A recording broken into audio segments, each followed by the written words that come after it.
Asia ఖండంలోని అతిపెద్ద గిరిజన జాతరగా పేరొందిన మేడారం సమ్మక్క సారలమ్మ వనదేవతల జాతర విజయవంతానికి అన్ని శాఖల అధికారులు సమన్వయంతో పనిచేయాలని మంత్రి సీతక్క పేర్కొన్నారు. ములుగు జిల్లా తాడవాయి మండలం మేడారంలో వనదేవతలను దర్శించుకున్న మంత్రి సీతక్కకు ఆదివాసీ సాంప్రదాయాలతో గిరిజన పూజారుల సంఘం అధ్యక్షుడు సిద్ధబోయిన జగ్గారావు ఘనంగా స్వాగతం పలికారు. అనంతరం మేడారంలో జరుగుతున్న జాతర పనులను మంత్రి సీతక్క పరిశీలించారు. 2024 ఫిబ్రవరిలో జరిగే మేడారం మహాజాతరలో అభివృద్ధి పనులకు ప్రభుత్వం 75 కోట్లు కేటాయించిందని, మేడారం పరిసర ప్రాంతాల్లో జరుగుతున్న పనులను పరిశీలించిన మంత్రి సీతక్క త్వరితగతిన నాణ్యతతో కూడిన పనులను పూర్తి చేయాలని అధికారులను ఆదేశించారు. ఈ సందర్భంగా మంత్రి మీడియాతో మాట్లాడుతూ జాతర నిర్వహణకు సీఎం, ఆర్థిక శాఖ మంత్రి అధికారుల ప్రతిపాదనల ప్రకారం నిధులు విడుదల చేశారని, అత్యంత వైభవంగా జరిగే మేడారం సమ్మక్క సారలమ్మ జాతరకు పలు రాష్ట్రాల నుంచి కోటికి పైగా భక్తులు తరలివస్తారన్నారు. ముందుగానే మేడారం వస్తున్న భక్తులు ఎక్కడ పడితే అక్కడ వ్యర్థ పదార్థాలు పడేయడం వల్ల ఊరట్టం, కన్నెపల్లి, కొత్తూరు పరిసర గ్రామాల ప్రజలు విషజ్వరాల బారిన పడుతున్నారన్నారు. జాతరకు వచ్చే భక్తులు శుభ్రత పాటించాలన్నారు. ఆదివాసీ పూజా విధానాలకు విఘాతం కలిగించకుండా భక్తులు, ప్రజాప్రతినిధులు, అధికారులు సహకరించాలన్నారు. లోక కళ్యాణం కోసం జరిగే మేడారం మహాజాతరను విజయవంతం చేయడానికి ప్రతి అధికారి చిత్తశుద్ధితో పనిచేయాలని మంత్రి కోరారు.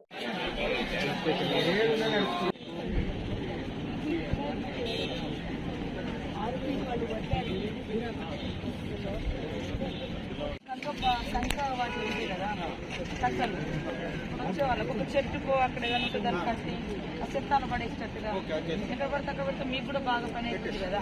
పేదరోళ్ళకు కొంత పని ఇచ్చి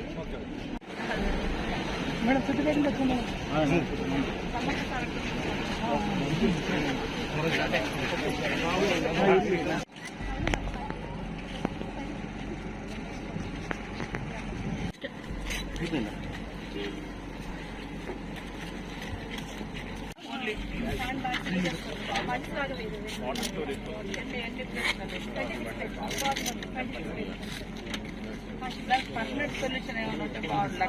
కోట్ల కోట్ల ఇసుకనే పోతుంది. ఎగ్జామ్ గట్టబట్ట వస్తుంది.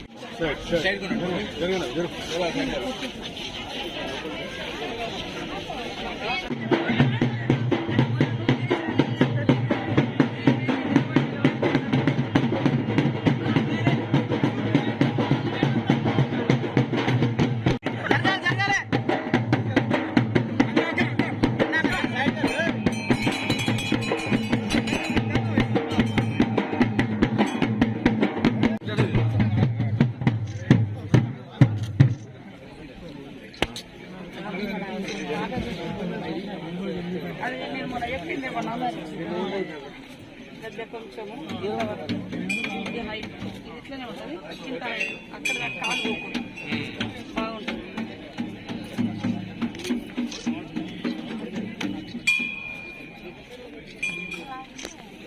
అన్న చేపడచ్చు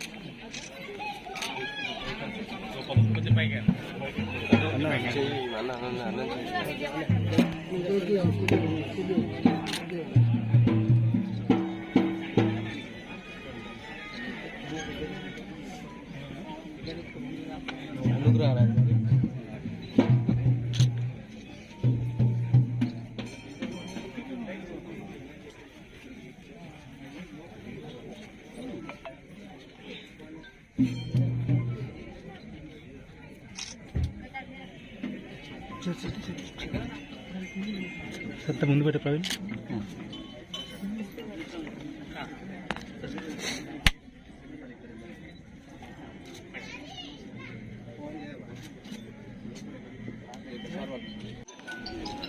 అది కాదు అన్న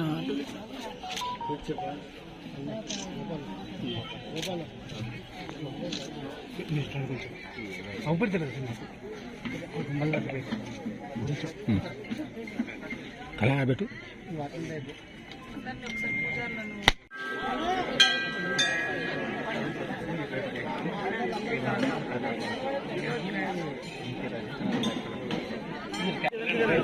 ఇంకా